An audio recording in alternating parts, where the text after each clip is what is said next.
dalam rangka meningkatkan syiar dakwah digital. Mohon dukungan Jawahir TV Pontianak. Mudah-mudahan channel ini, siaran ini lebih bermanfaat bagi saya khususnya dan seluruh jamaah ikhwan dan akhwat dan seluruh majlis taklim. Mudah-mudahan bertambah keberkahan dari Allah Subhanahu wa taala, membawa kita kebaikan dunia dan akhirat. Demikian, wassalamualaikum warahmatullahi wabarakatuh. Ya, sekarang pembahasan mengenai kunut.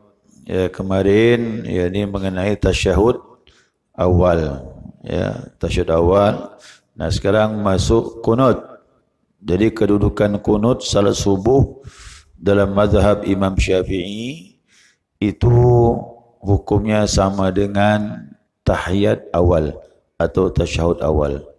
Nah, kalau ditinggalkan disunahkan sujud sahwi. Nah, sekarang pembahasan mengenai kunut. Wa ammal kunutu ya fayastahibbu fi i'tidali thaniya fi subhi lima rawahu Anas radhiyallahu anhu qala ma zala Rasulullah sallallahu alaihi wasallam yaqnutu fi subhi hatta faraqad dunya rawahul Ahmad ya rawahul Imam Ahmad wa ghairuhu.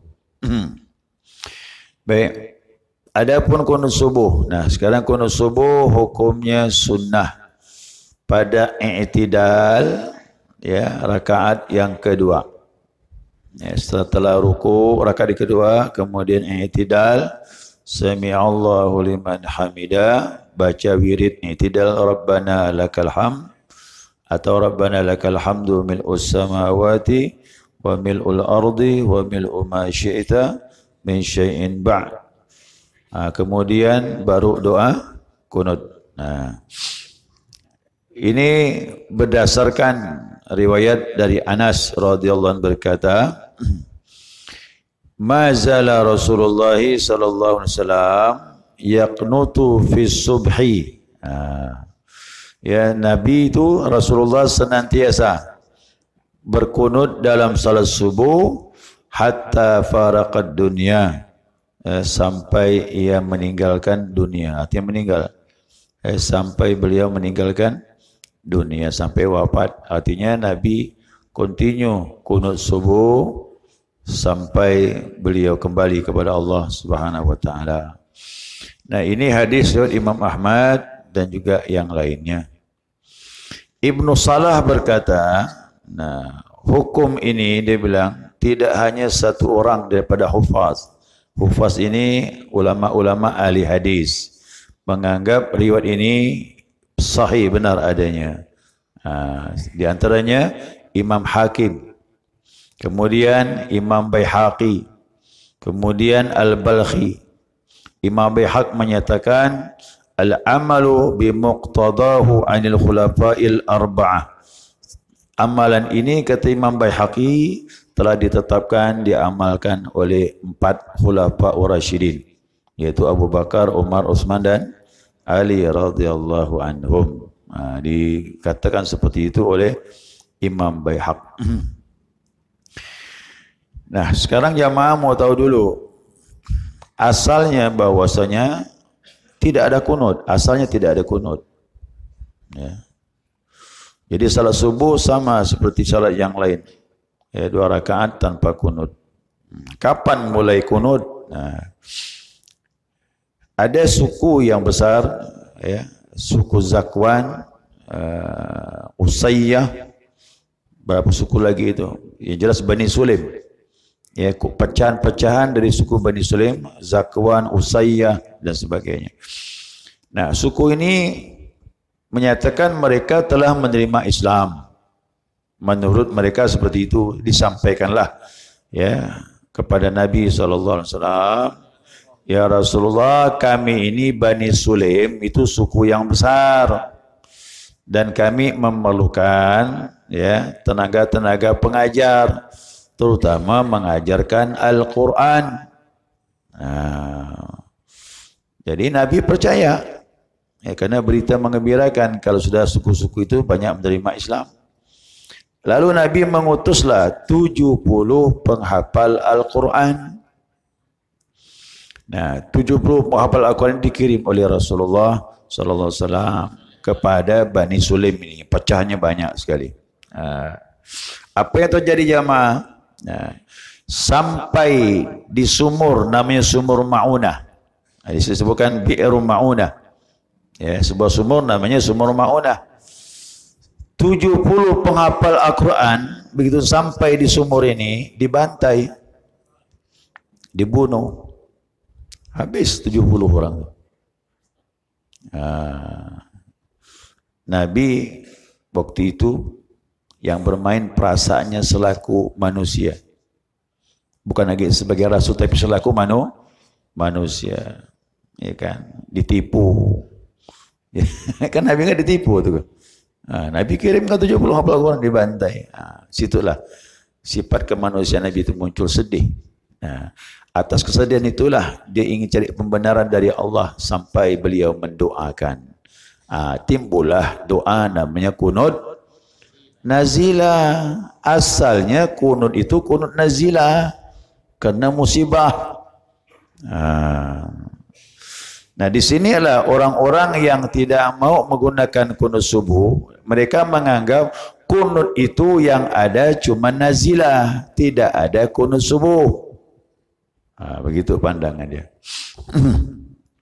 Apalagi berdasarkan sebuah riwayat ini ya, dari riwayat dari Ibnu Mas'ud juga ada, Al-Bazzar, Tabrani mengeluarkan hadis yang sama, Ibnu Syaibah juga begitu. Dari Anas bin Malik juga ada menyebutkan hadisnya begini. Dari Anas bin Malik dulu ya. Anna Nabiy sallallahu alaihi wasallam qanata syahran thumma tarakahu. Kata Anas bin Malik, sesungguhnya Nabi SAW kunut sebulan, kemudian beliau tinggalkan. Berarti tidak ada lagi kunut subuh, yang ada kunut nazil. Ini pandangan beliau-beliau yang memang tidak menggunakan kunut subuh. Seperti siapa? Imam Hanafi dan juga Imam Hambali. Imam Hanafi, Imam Hambali tidak pakai kunut subuh. Yang pakai kunut subuh ini dua imam, Imam Syafi'i dan Imam Malik. Imam Syafi'i beda lagi dengan Imam Malik cara melakukan kunut. Menurut Imam Syafi'i, kunut itu setelah i'tidal, bangkit dari ruku' rakaat yang kedua. Mazhab Imam Maliki, beliau itu kunut sebelum ruku'. Jadi baca Al-Fatihah, baca surah, kunut. Cuma kunutnya sir.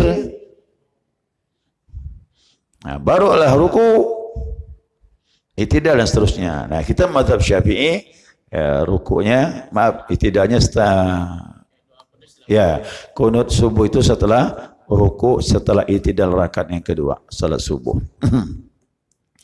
Dari Ibnu Mas'ud juga begitu, mirip-mirip hadisnya. Annahu alaihi salatu wassalam, sesungguhnya Nabi sallallahu alaihi wasallam qanata fi salatil fajri. Nabi itu kunut salat subuh syahran, sebulan. Summa tarakahu, kemudian ia meninggalkannya. Salat fajri berarti salat apa? Subuh. Ini jelas kata dia bilang. Ini kelompok-kelompok yang memang mazhab yang tidak menggunakan kunut. Cuma permasalahan ini ditakwil oleh ulama mazhab Syafi'i. Sekarang begini, saya sampaikan dulu kunut, asal kunut nazilah. Setelah dibantai 70 penghafal Al-Quran itu, maka sedihlah berita ini sampai kepada Nabi SAW. Dikatakan, karena Nabi SAW yaqulu hina yafrughu min salatil fajri min qira'ah. Nabi mengucapkan ketika selesai salat fajar, salat subuh, minal qira'ah, setelah membaca Al-Quran, yuqabbiru, beliau ruku', wa yarfa'u ra'sahu, kemudian i'tidal, sami Allahu liman hamida, rabbana walakal hamd. Nabi sambung doanya. Apa doanya? Ini doanya. Allahumma anjul Walid bin Walid, wa Salama ibni Hisham, wa Ayyash ibni Rabi'ah, mustad'afina minal muslimina wal mu'minin. Ya Allah, selamatkanlah Walid bin Walid, selamatkanlah Salama ibnu Hisham yang masih hidup tuh, yang kena bantai itu. masih tersisa, selamatkanlah orang ini ya Allah. Ya. Ayyas bin Rabi'ah dan mustadhafina minal muslimin, orang-orang muslim yang dizalimi. Ya. Allah masydud wa ta'atak ala Mudar. Ya Allah, sempitkanlah keadaan Bani Mudar. Bani Mudar didoakan Nabi untuk kehancuran. Ya. Wa ja'al alaihim kasini Yusuf. Beri mereka paceklik sebagaimana pacek zaman Nabi Yusuf alaihissalam. Kan pernah paceklik 7 tahun. Nabi doakan itu. Nah, Allahumma la'an Lihyan wa Ra'lan wa Zakwan Usayyah. Ya Allah, laknatlah suku Lahyan, suku Ra'lan, suku Zakwan, ya, dan suku Usbah, asatillahi wa rasuli. Mereka telah bermaksiat dengan Allah dan Rasulnya. Itu doanya, Pak. Thumma balagha annahu taraka dzalika, maka akhirnya Nabi meninggalkan doa tersebut. Apa sebab? Lamma nazala qaluhu ta'ala, tatkala turun firman Allah. Nabi sebulan berdoa melaknat mereka, turun ayat. Apa kata Allah bilang? Laisa laka minal amri syai'un aw yatuba alaihim aw yu'adzibahum fa innahum zalimun. Apa kata Allah? Hai Muhammad, tidak ada urusan bagi engkau. Mereka mau taubat ataupun tak, mereka mau diazab ataupun tak, mereka sudah zalim, kata Allah. Tinggalkan. Nabi tinggalkan. Tak lagi berdoa. Sekarang pertanyaannya, apa yang ditinggalkan Nabi? Yang ditinggalkan Nabi itu kunut nazilah, melaknat orang kafir. Kalimat melaknat itulah yang ditinggalkan oleh Nabi SAW.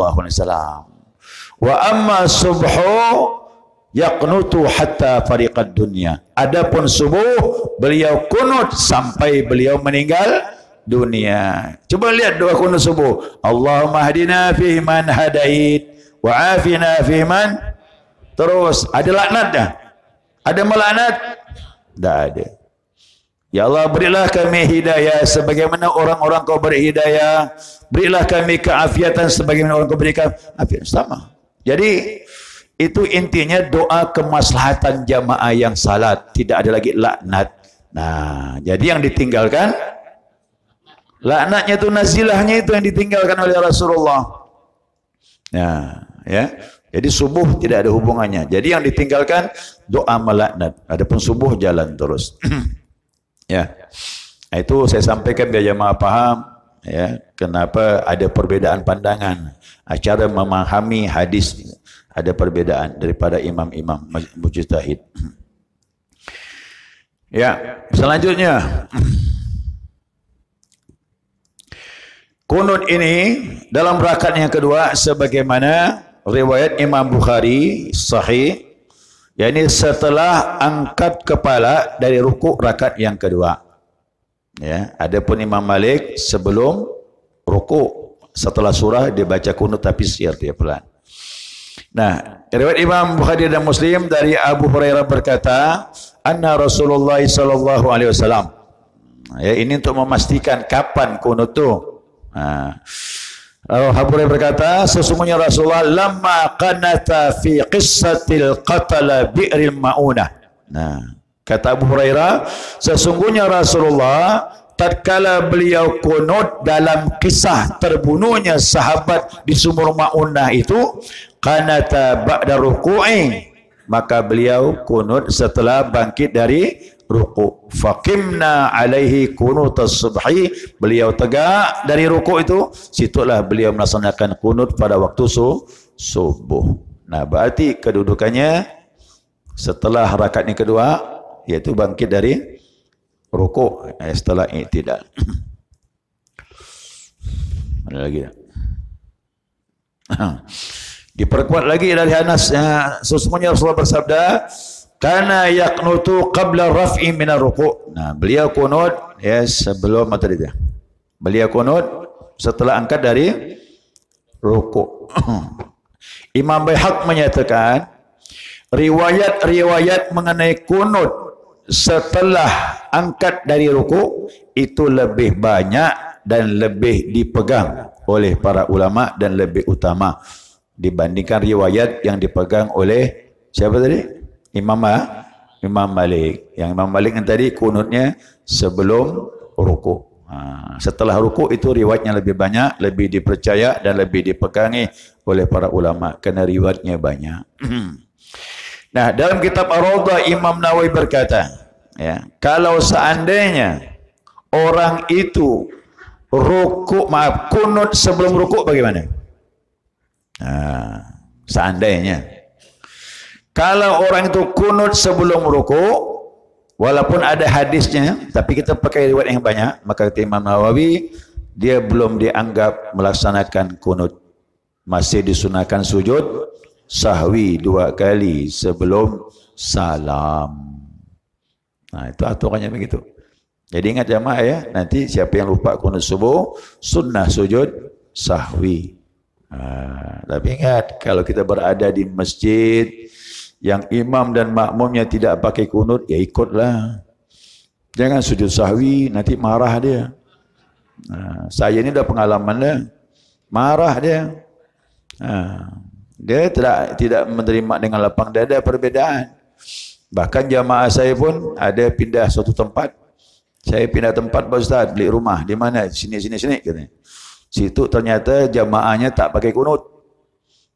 Saya ini kan ikut belajar, kata dia. Ustaz bilang kalau tak pakai kunut, kalau lupa, sujud sahwi. Saya pun sujud sahwi lah. Dia tak pakai kunut, dia salam, saya tidak salam dulu. Saya sujud sahwi 2 kali sebelum salam. Marah dia. Marah betul dia. Kenapa kau sujud? Kami kan tak sujud. Bapak tak pakai kunut. Tak pakai kunut itu kan sunnah. Tak harus, kata dia bilang. Imam tak melakukannya, kau lakukan. Saya ini belajar, Pak. Kalau imam tak pakai kunut, saya ini pakai kunut. Saya sujud sahwi setelah imam salam. Apa dia jawab? Kalau belajar jangan ikut ustaz kampung. Gampang tu Pak dia omongannya. Jangan ikut ustaz kampung, kata dia. Imam Syafi'i itu kaliber dunia, bukan ustaz kampung. Kaliber dunia. Itulah susahnya. Orang kalau pemahamannya luas, insya-Allah anda mudah nyalahkan. Jadi saya memang udah pengalaman inilah saya beritahu jamaah. Jadi siapa yang berada di masjid yang imamnya tak pakai kunut, ikut. Dan jangan sujud sahwi. Jadi masalah. Kecuali di Syakirin ni. Kau menjadi Syakirin, imam lupa sujud sahwi. Sujud sahwi kita. Imam lupa kunut subuh. Sujud sahwi kita. Karena di sini kita sudah tahu semuanya pakai kunut. Gitu dia. Ya, saya kira cukup jemaah. Mengenai doa kunut, nanti kita bahas insya-Allah. Ya, ada berapa versi dari hadis Nabi sallallahu alaihi wasallam. Ya, ada kalimat-kalimat perbedaan satu kunut dengan kunut yang lain.